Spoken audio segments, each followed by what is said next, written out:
Charme na écouté chacun lokola les chomé na couveuse. Okomi singa lokola rescapa naufrage Titanic. Kolina na ya diama Gisele Umba Nana lobe yo mon amour. Téléfortifia de mon corps en cas de rechute. Alima kana bondela kailo kola bébé et moi. Et qu'il a monnaie na pesa kinga ngumi ya suaye teo. Parce que nzoto na ye pete lokola na malemba. Kolina na ya diama Gisele Umba Nana troublé oh mon amour. Merci Gisele Umba Diamant Noir.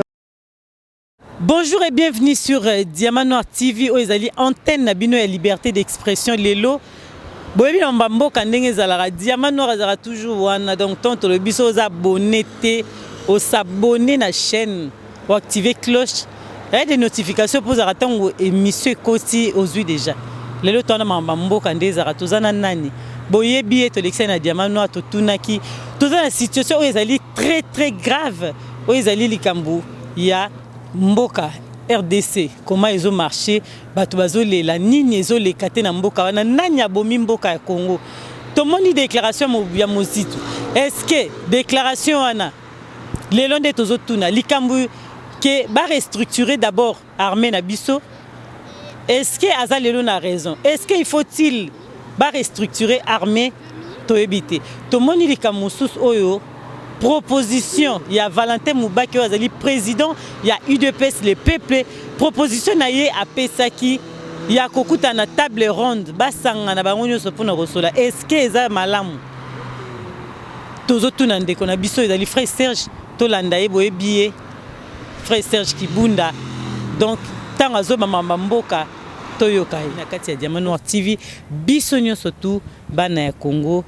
Ceux qui ont abonné, au s'abonner, na activer cloche et puis au cause de la notification. Tango émission est bandit. Mais les autres de tous aboyés qui est tous déjà na frère Serge mingi to yamba kana kata Diamant Noir TV.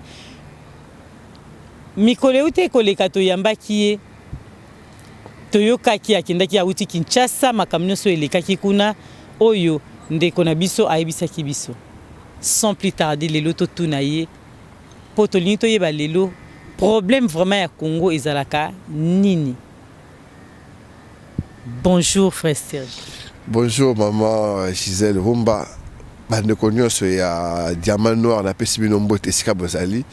Kimia ya ankolo ezalanda kuna bino ke toyeto solo la pona bolingo ya mboka non pona ba parti politique. Toza pona la mukate, toza pona cacheté, tu as pour la FCCT, mais tu as pour la Congo, mais tu lingi la Mouka, tu lingi FCC, tu lingi P cash, mais tout cela va à Congo pour l'amour de notre pays. Oui, mais que nous avons une question de peuple congolais, nous avons bandité moi on ba lingi boité, mais biso tourné. Tu retrouves un belé au webi na kata Diamant Noir la liberté d'expression puis d'opinion. Bon frère Serge au cas moi, mais tout un problème ya Congo ezarani.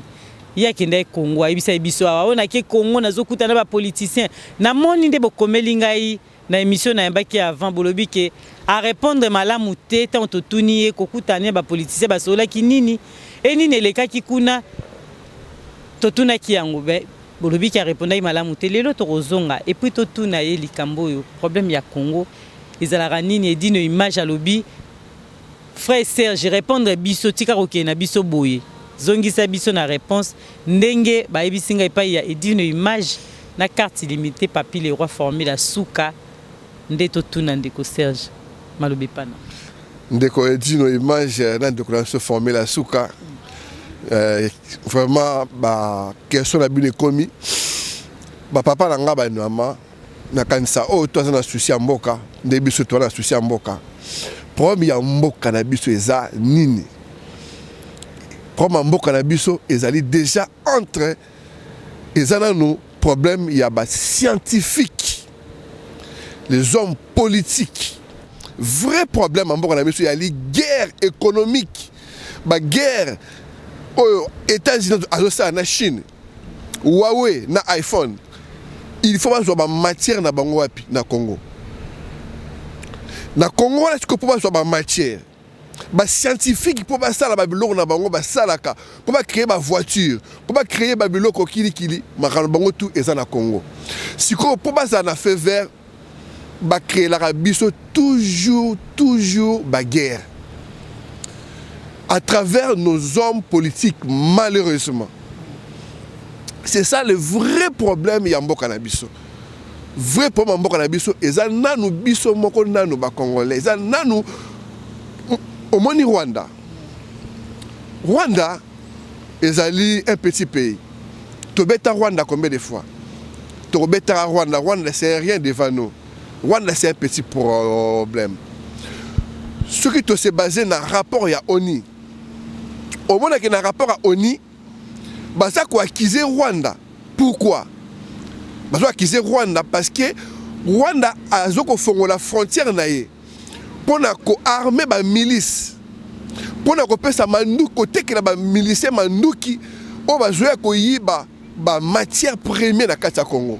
À travers les scientifiques, à travers les hommes politiques, à travers les rois de la terre à la base. Donc, Rwanda est accusé, Ouganda n'est pas accusé, Burundi n'est pas accusé. Pourquoi? Parce que Bangonde Bazali à la base, il y a des ventes, il y a des armes, il y a des miliciens, il y a des miliciens.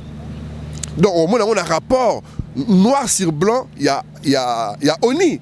Même les ONG Belé, ça y a un rapport, voilà, un rapport sur l'internet, tout le monde. Rwanda, aza ko accuser Congo, biso, qui est au bomba, Hutu. To bomba parti ya Rwandais, na kati ya mabele na biso ya Congo, pona tozali, pona bazonga un jour ba ki ko renverser pouvoir en place.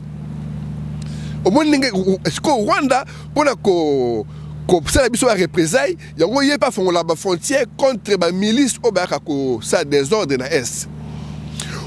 Au moins qui maman tant bat basala qui élection présidentielle pendant la campagne ba candidat biso belé ba sa campagne kuna tout le monde qui plaît est-ce que tout le monde qui va rebelle tout le monde qui va rebelle et du coup tu sais que à côté de la place Kabila Longwe faki ba rebelle ba si là faki ba guerre wana ba désordre si là mais yesu sous ma casse ba derrière à la base. Donc à travers Rwanda, Burundi, Ouganda, les kawana, pays ba armes sous prétexte que désordre à la police tolinko pesa Rwanda une partie de Rwanda au bassin territoire na bisoté. Ce qu'on en politique dans biso ba bombe la une partie de Rwanda na territoire na biso. Pourquoi? Ba pesa ba ngelo balingi. Ba pesa ngelo balingi comme ça.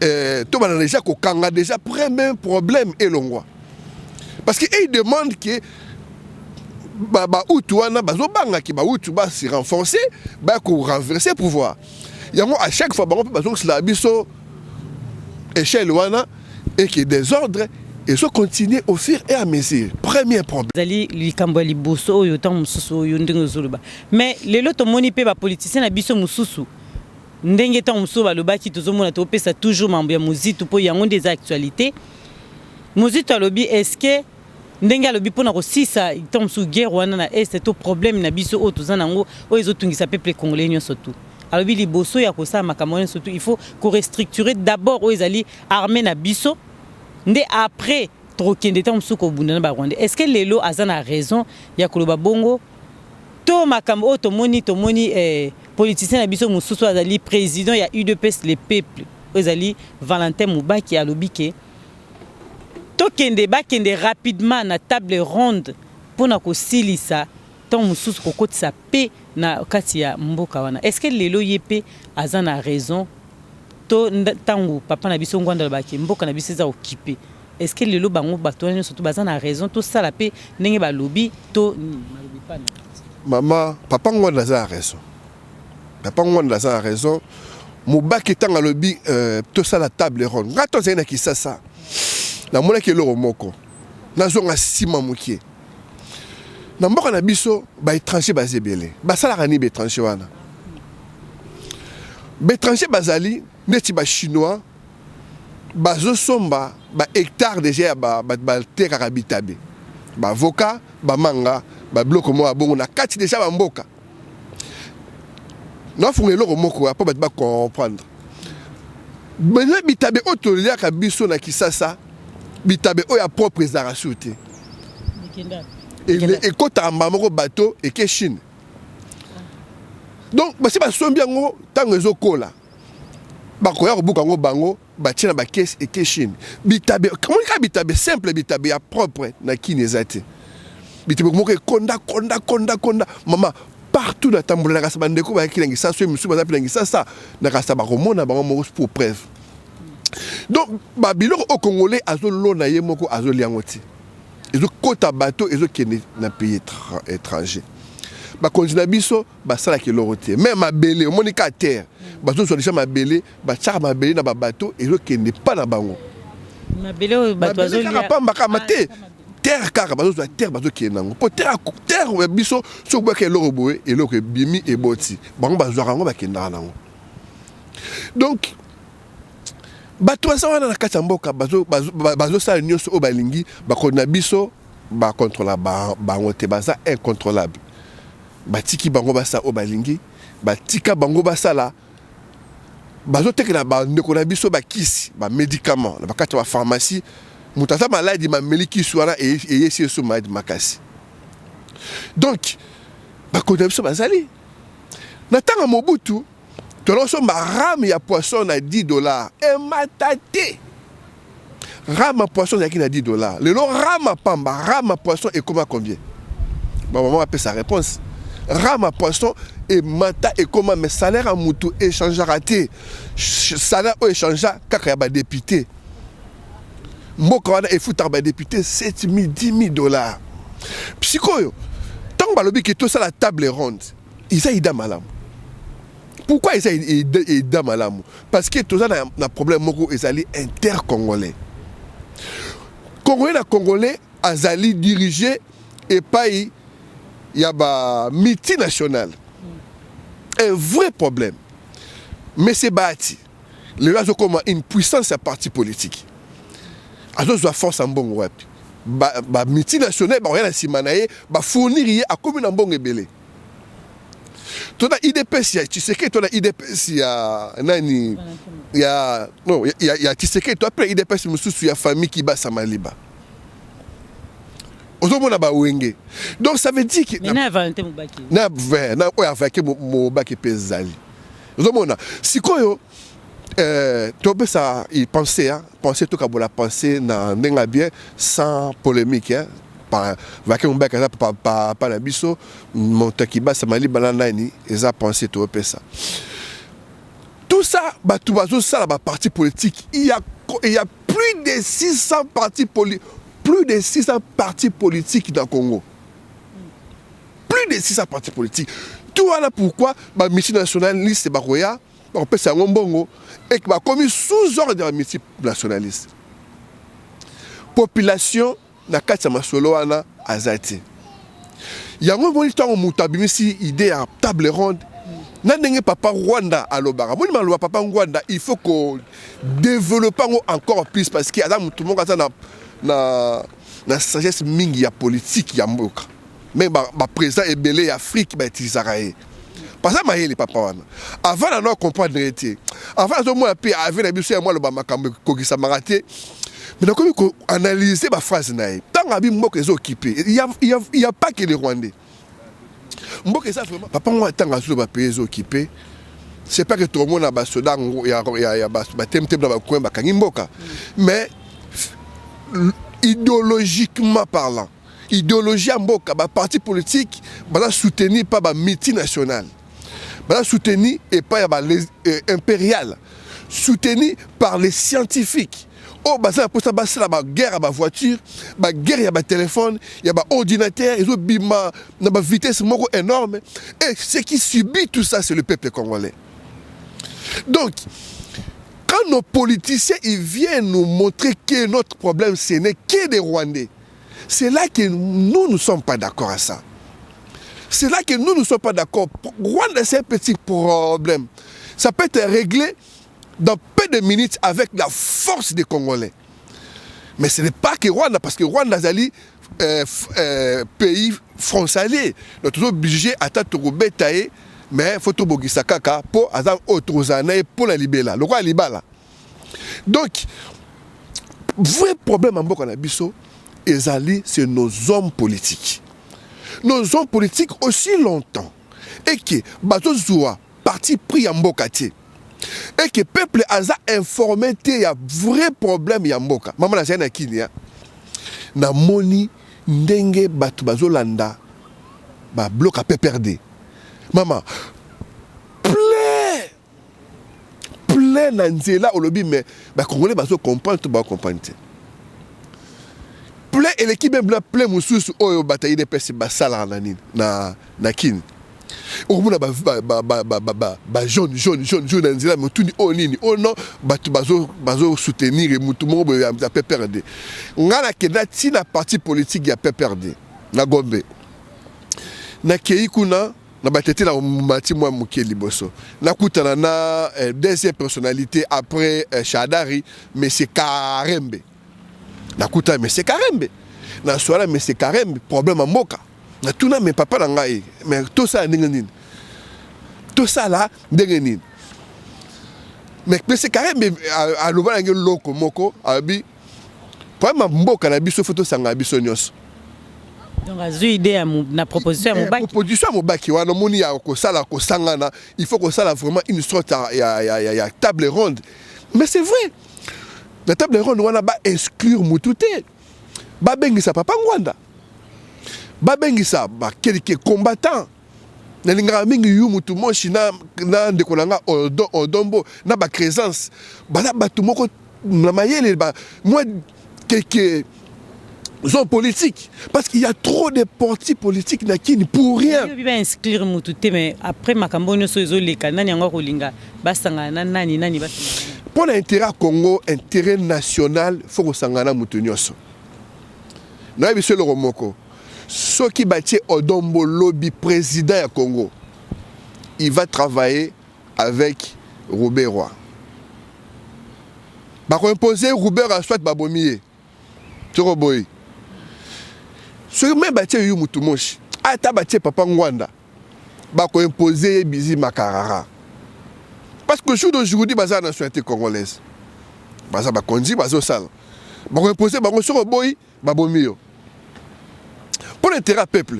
Tu sais des fois ba kolo balobaka faut que ça la politique même ba papa balobaka non yo yebi politique donc faut des fois pour l'intérêt na yo il y a nous gagner nous confiance, il y a intérêt dans notre comme homme fort au Congo qui s'appelle Bisaïli après. Tu vois, Mboka na biso est un sérieux problème. Peuple a informé. Toza na mai na Congo, fleuve, ba lac, Congo azanga mai romela. Toza na toza na inga, mais to la mulili. Tout ça, diamant, or, koba, tola, nzala. Est-ce que tu peux imaginer ça? Rwanda, Zanin. Rwanda, et l'homme va se acquiser Rwanda sur les années. Rwanda a profité de la faiblesse autant au Congo, là, passé. On a coupé un peu la Kini, la coupé la politique dans ce bateau, le bango. Rwanda a comme côté Kalelo, or, diamant, ligne, en seconde ligne. Batu oyo ba particulier o bazo zwa bazo ketimo la ba minéré na biso na ndenge na bango Rwanda tcha ko prix moko élevé ya ko sabacha bango to ke na oteka na Rwanda ko Rwanda zo somba azo ko bana ngwebele na oyo moko to yiba pa ba milicien o bazo kota kuna ba ke teke na Rwanda ni Rwanda zo ebele de Rwanda oteka ngo siko officiellement na ndenga mboka. Sikoyo basoda tout oyo bakangaka na Congo ke no soda moko beto kangi na Congo za Rwandais na Rwanda si ba déclarer déjà nani déserteur donc abimi loko la mutu moko mercenaire tout le monde donc na Rwanda tanga na rapport ya ONU donc Rwanda so déclarer ba pesa ye basoda wana utu o bazaka na kati ya Congo mais pour ba politicien na biso ba pesa basoda na utu bazo sa bango na Rwanda. Rwanda le pesa ye bango aussi longtemps bo pesinga bango te ngape na ko sa désordre na mboka na bino. Sikoyo on habitant Rwanda zo babongo moteke ya on a idée ya mozitu lelo oyo azali cordon na kati ya la muka lelo. Idée na ye wana ki ya ko restructurer d'abord armée na biso avant ki akende ko bundisa Rwanda ponde mambio zo ba. O moteke idée na eza bientôt bongisa nanu armée na biso wana ba bongisa ba infiltration makambo eza kuna idée na eza malamu. Ida mozito eza malamu eza pe mabe. Malamu eza la nini? Oui, il faut qu'on restructure l'armée. Parce que la biso ba makasia to beta Libye. To colonisa Angola. To beta Rwanda combien de fois? To beta Congo Brazzaville n'en parlons pas. Tchad, biso to wana ko ba le kwa ba to ba petit na biso to wana ko battre là. To kena ko beta ba to kena ko bunda ba guerre na ba Irak, ba soldat DSP, ba soldat Sieta. Ba soldat so ba makasi. C'est très fort. Armée la biso zo sang logo type pour la restitution. Faut le la carte qui est traître. Mais armée la biso mais oh mon papa mon zut à lobby. OK, je le respecte aussi hein. Sans la ninga ma bête papa, ba de kolanga ba maman. Il faut qu'on forme peuple bakamba solo ozole kalamboka. Mama solo ozole kalamboka ezakaka Rwanda ti. Rwanda c'est un petit problème. Mama solo o biso tozo baye tozo sepla na ba kodina biso te parce que bazo kosa peuple. Donc on que non Rwanda eza lokola bozo alimenter ba tunelo ko boye qui ramène à rien. Jamais na mboka lelo toko ke neto kanga Rwanda et comme une partie à Congo, c'est impossible. Blanc bon ko bibona munoka papa na biso mozito te. Parce que mutu moko politiquement parlant, c'est une grande personnalité. Donc ça veut dire problème au tout ça lango ya makasi na kati ya mboka ezali ke ba yebisa peuple vérité. Na kuchi na kati ya Congo lo mo mama. Ba musicien ba diaboliser moi na faire les kamama combat na musique ba diaboliser la diaspora. Ba politiciens ils ont fait un grand travail na ba musiciens ya ko diaboliser la diaspora. Si on a la poto qui na kisasa au monde ko bien na famille na yo ba yebi yo entourage et tout. Mais soko ki na ndenge mususu. OK, écoute, le quand on a kena ko ça l'émission moko et pas ya mami il est là. Non, faut que faut te dénoncer ce qui se passe dans Moka. Tu fous en bon, tu sais l'émission. Bah, mais je sais pas Dieu donner Yangumba, tu fais Diwana, tu vas nous solo là, tu n'y vas une émission. Tu vis ton Rwanda, des gars tout ça, des autres dans l'Est. Bah, si biso non, ah, moi, bon, pourquoi? Parce que est-ce que Rwanda officiellement a ça déclaré qu'il y a tout à ça des autres dans le Congo. Pour les RTNC, ça veut dire l'État congolais est lobby. Pour ça, ils ont une chaîne nationale. L'État validango. Mais il y a un État des droits. État des droits. Si on a état des droits, est-ce que Rwanda a un rapport avec quelconque, ils ont vraiment officiellement que Rwanda, tous soldats, armée rwandaise, il y a base, il y a premier maison à Est. Poser la question. Dans le bimé, mais oui, parce que bon, bazo bundabi non. Bah bundara c'est mercenaires rwandais, ougandais, burundais, tchadiens, bah ya ba so bango baye ba bundi ba yebi eza coopération ba en politique na biso. Bah on est bazali bazo sala ba coopération wana.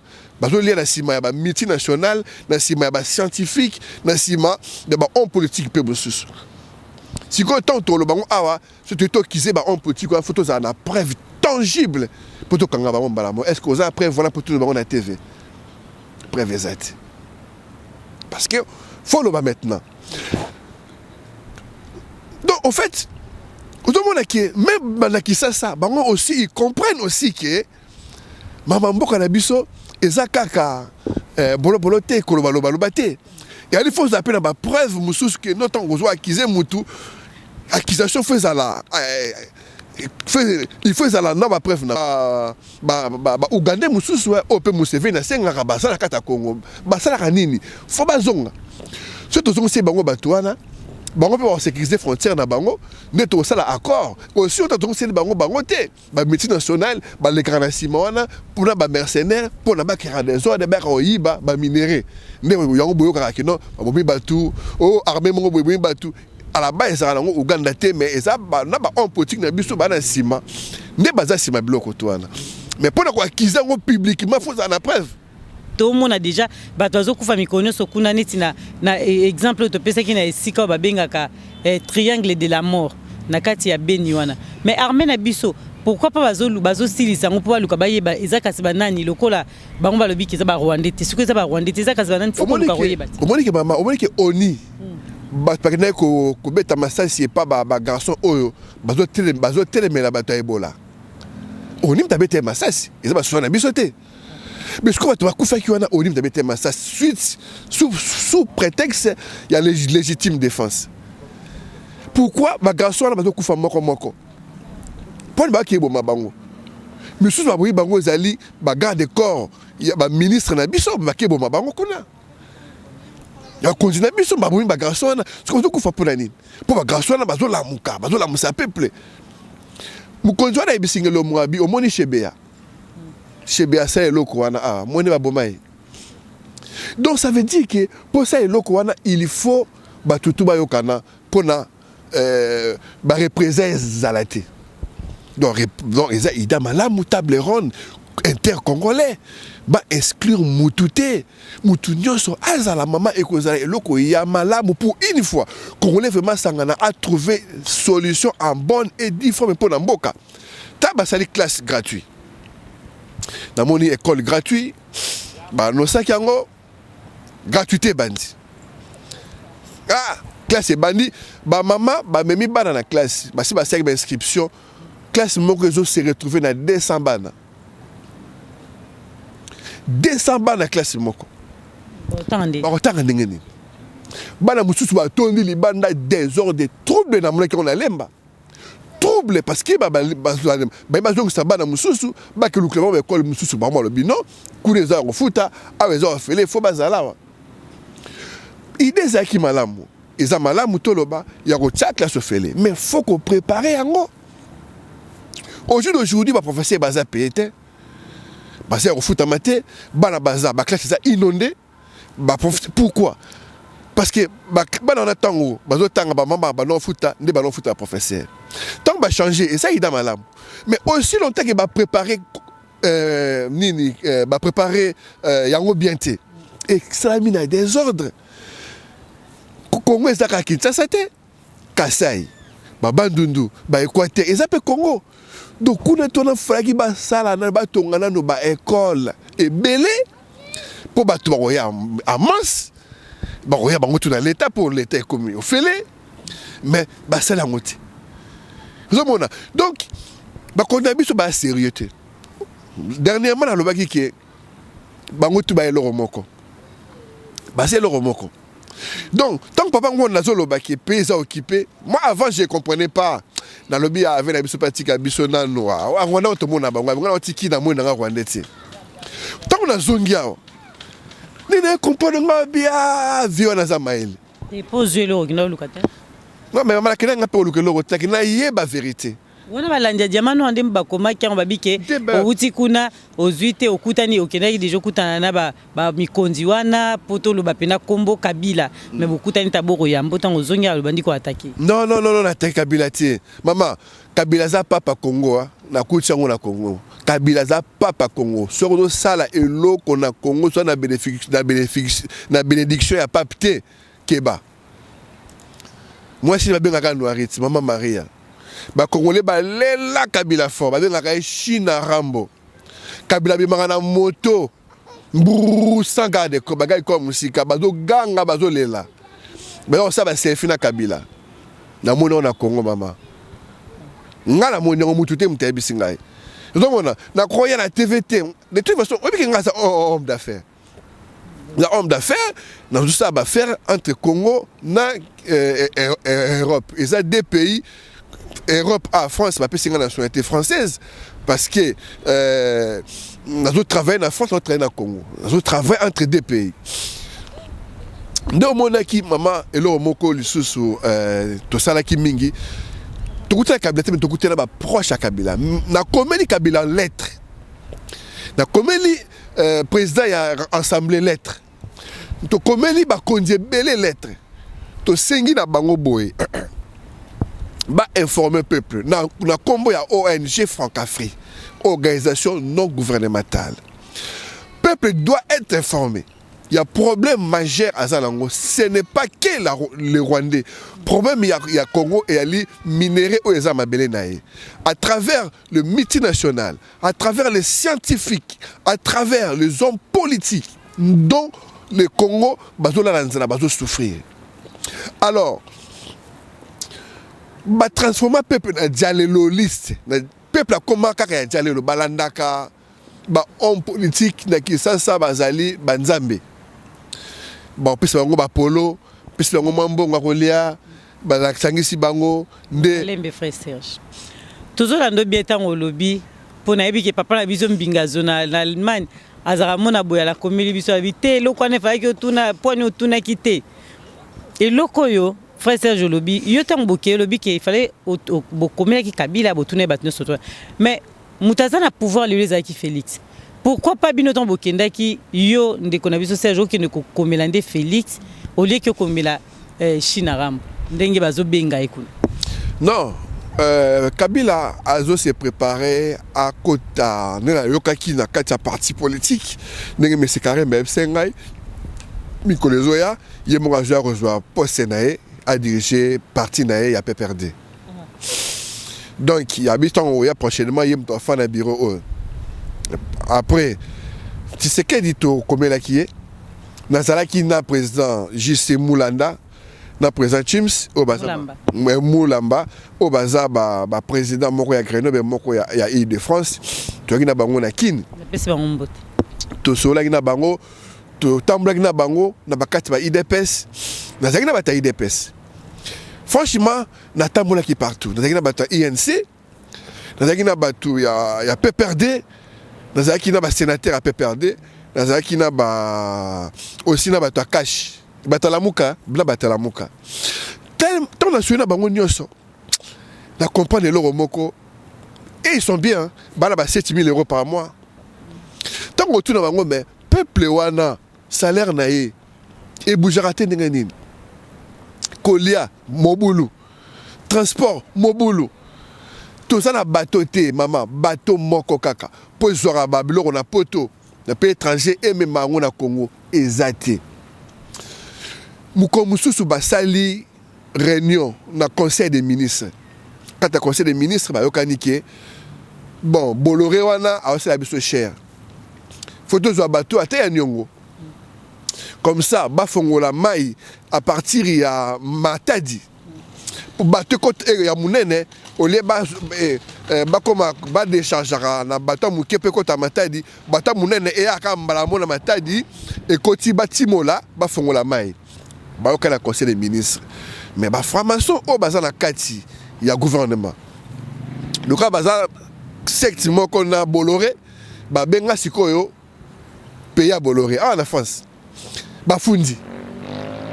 Ba lobi ata ko tumutu tel bazo yoka déjà bana pona batia bateau ya Congo ba effacer bino. Bata Bolloré qu'est-ce qu'ils ont fait? Il y a pas à la kisi batuna ya koto mais nini mambele kakuna mbala moko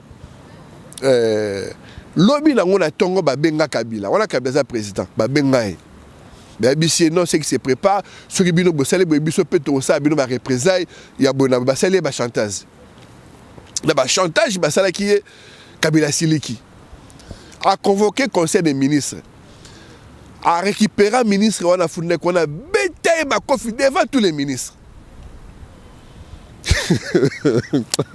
Vous comprenez? Donc ma Kabila zalambo kawana a beta type wana ma kofi devant mais comment le ko sala boy? Tout le monde a arrêté ezala kinwana. Donc trahison eza tellement makasi.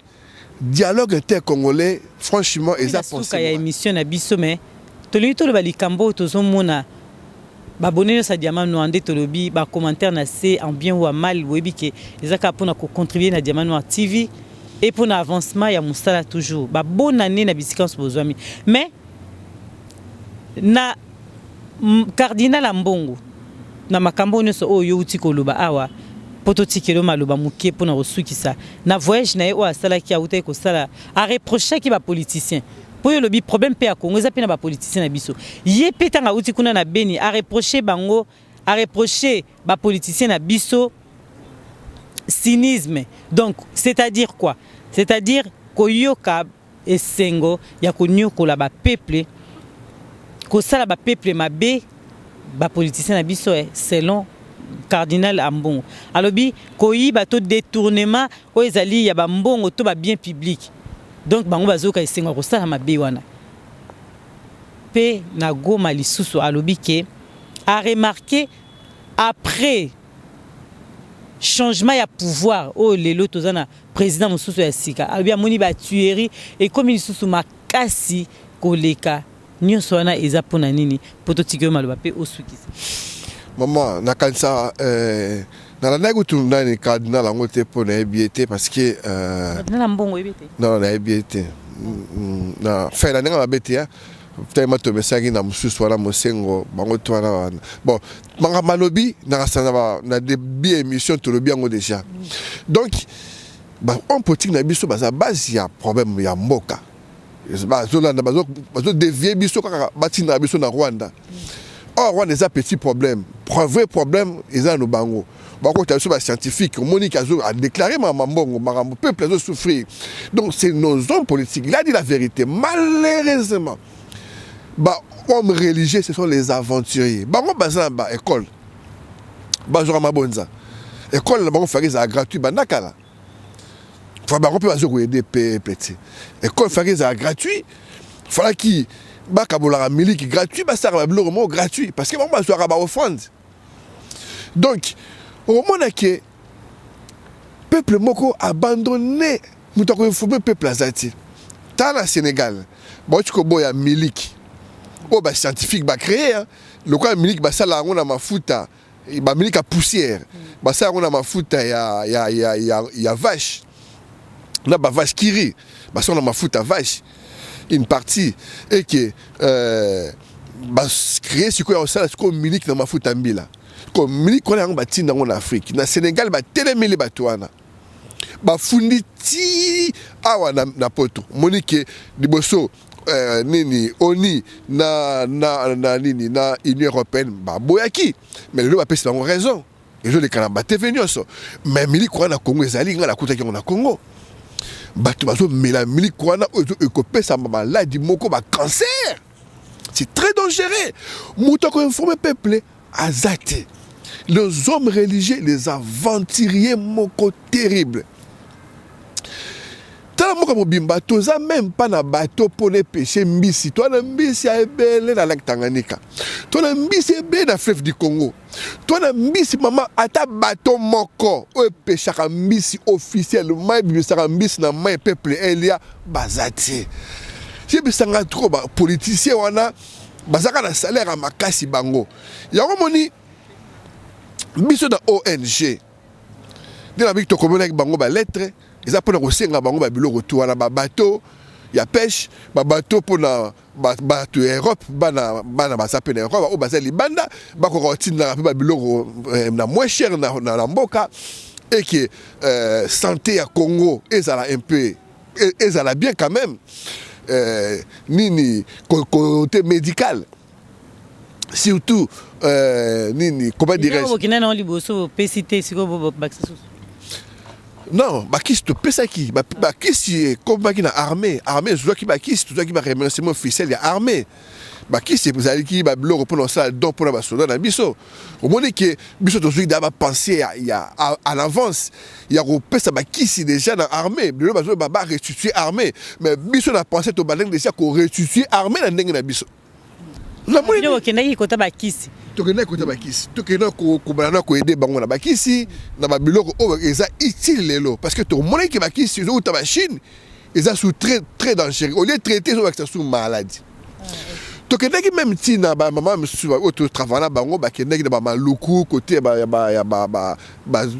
keno ko visiter ba hôpital ba hôpitaux ba maternité kuna ouais mike ba monique basengi na chef du village na bourgmestre apesa biso na mabele to tongela bango ne fils que dispensaire moko ya propre na ndenge ya Europe obi eloko a lobby o bonga sikoyo intérêt na ngezali ngai siko nga siko bolobi ni na pona ngai do ba pesi na no mbongo afa basala aide ya mboka ozomona bazo comprendre ti ozomona ba homme religieux o ba ko mamuta malamu wana bango ba tata ko permettre mama beke ce qu'on peut imaginer na kuti na matadi na ma tete lemba côté ba victoire na tamboulé ba côté wana mingi na quotidien vraiment na comprendre un peu peuple aussi hein to me ka partager na population maman oyoka awa pasteur azoganga recevez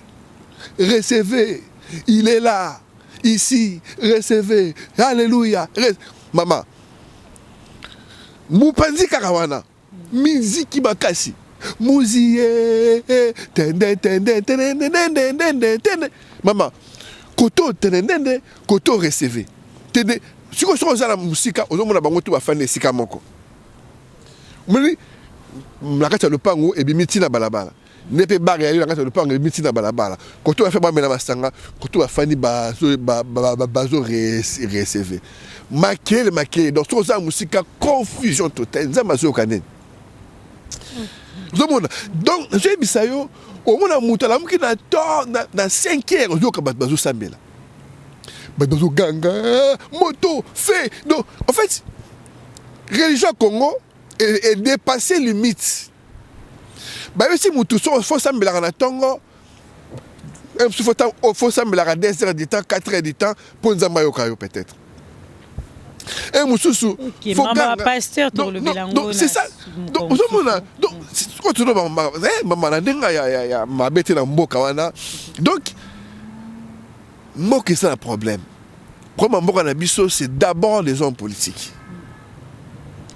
lelo objectif na yo poto sukisa nango penza ya bino to ya yo to ya ONG na bino ezali vraiment nini parce que to moni ke bouti na Kinshasa ndebo kaboli ba kisi tout ça ndengo lobby na biso et okende kokuta na ba politiciens tout ça mais nyonso objectif ezani objectif na biso to comprendre que peuple aza informé to comprendre que armée na biso beza aussi abandonné batiki bango baza la faible pour faut quoi pour kotika mutunzala pas comme faible pour nous dominer aya kolela yo to comprendre que peuple pe na libanda tina kati bate belé baza informé information ça passe pas on a compris total ndenge fonctionnement mboka ezotambola fonctionnement ya monde to moni ba médecins sans frontières to moni ba ONG ebele zali ko fonctionner to moni ba obazo le rotabatu bazo katsa ba mai eza ba ONG to comprendre que pour nous repasser message dans le monde pe na mboka il faut vraiment oser la structurer. Il faut ça une sorte de structure pour nous passer un message dans mboka ya to ça qui ONG Franc-Afrique. Il y a les France et Afrique. Et tant tout faire en France et tant tout ça africain. Donc pour améliorer les conditions humaines sur tous les plans. Donc pour améliorer makambo expliquer là nos droit naie. Juridiquement congolais, il faut déclarer droit naie par rapport à ça. Pour ça il faut la structurer. Qu'on la qui armée na biso amour il y a to porter tant diaspora parce que to kuti diabolisation na Kisasa et diaspora za la bienvenue. Tu regardes que cette émission moko suku na Congo état diaspora te parler un peu pourquoi to kanga musique. Mami il est là ici biso abi au moins ma musicien baza libanda na ba confi au ba la bino. Quand attend bon passer direct état diaspora au kanga musique. Tant bozo bima. Bon si na bango ba beta bino a. To kuti bango ba se transforma. Ba moi ça ba clip de bango na Congo. Moi ba comment que suma ba voiture na bango na Asie na Koweït et na Dubaï. Donc ba changer quand ba ra suko suma na pototé ba ra suko sama na pototé moi qui mi na Dubaï.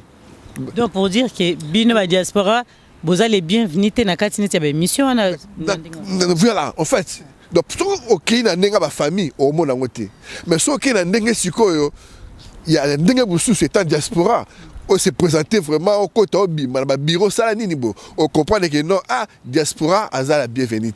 Nos hommes politiques ils ont beaucoup travaillé à diaboliser les diaspora dans certains musiciens. Donc bacha diaspora en écart.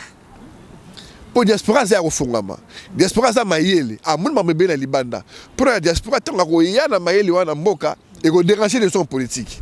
Yango moni ba yaka ko l'homme de diaspora musika makamba Congo. Botskalaka kuna. Botskalaka kuna ba kuna baza bien bazo travailler. Ce sont des riches.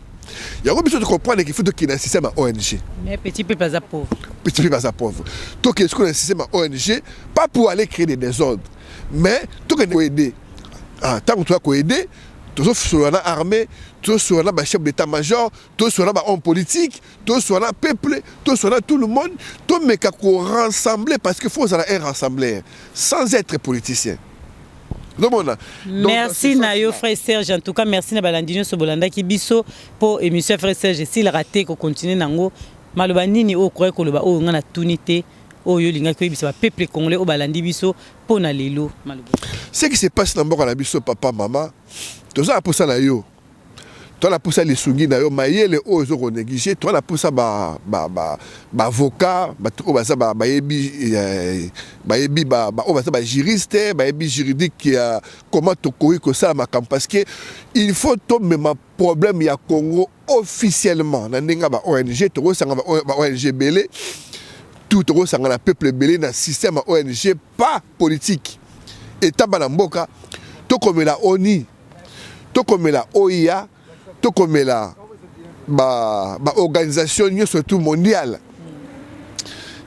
pour la situation à Mboka na biso pour la to bimisa ba scientifique au bazo ko détruire Mboka na biso ba mission nationale au bazo détruire Mboka na biso il faut tout essayer nyoso mais officiellement yango to la posa ya bato mayele ou susu na cadre pour la to sala muzo baté ba avocat ba tumususu au pas utile tout ça la posa ba to ba ONG mususu pe ba association mususu o truc ko sangana tout ça la force to ko travailler na mayele dinement ba congolais ba sangana te mais to ko sangana dans sens moko positif sans étiquette politique tout aye to travailler pour na to meka nini mutu nini a meka ko tia pierre de na édifice to meka ko construire et le moko to ça la force oui to ça la force moko to meka ko coincer nos faux hommes politiques parce que il y a des faux hommes politiques on les to ebi bango mais moi tout le bango boezate po bloc info mais ça va preuve c'est compliqué la télé mais na coulisses to so la ngonde mususu mambeze belé si ça chez akutana il faut tout kutana pona lelo to succès na bino surtout balandi diamant noir o sikana so bolanda biso mokili mobimba to pesi bino ba mbote mama tete yenga en tout cas bino pe boza pe na ba fondation donc to tangi bango pe bazana fondation to pesi pe fondation grâce monde oyo ezo bango bazo bunda pona basi ba ndobota gratuit na kati ya mboka na RDC en tout cas to pesi mbote grâce mbote na mingi et vous a toujours branché na Diamant Noir TV to lingi bino ebele on va pesa mbote na pesi mbote na ba congolais nyoso to na pesi bonne année année oyo ebandi malamu na kanisa suki na to perdre bande comme susu ba mosu ba problème mais boy baraké bo comprendre mokizo tambola bien te monde est dans le dilution et qui est ba guerre il y a des guerres par-ci tremblement de terre par là intempéries et qui est inondation intention de guerre problème belé donc bola muka et que tout ça est terrible il faut vraiment faire attention bolingana mais boyeba bo se protéger parce que batamabe bazaka o bazo ko entourer bino qui bien frère ça na banda kuna bino et que linga papa linga maman bo fana bien banda kuna bino et que servir moi sinayo. Merci frère Serge bona lelo boza la branche na Diamant Noir TV à très bientôt et bye. Gisèle Oumba pole nanga ya diama Gisèle Humba nana troublé au mon amour. Merci Gisèle Humba diama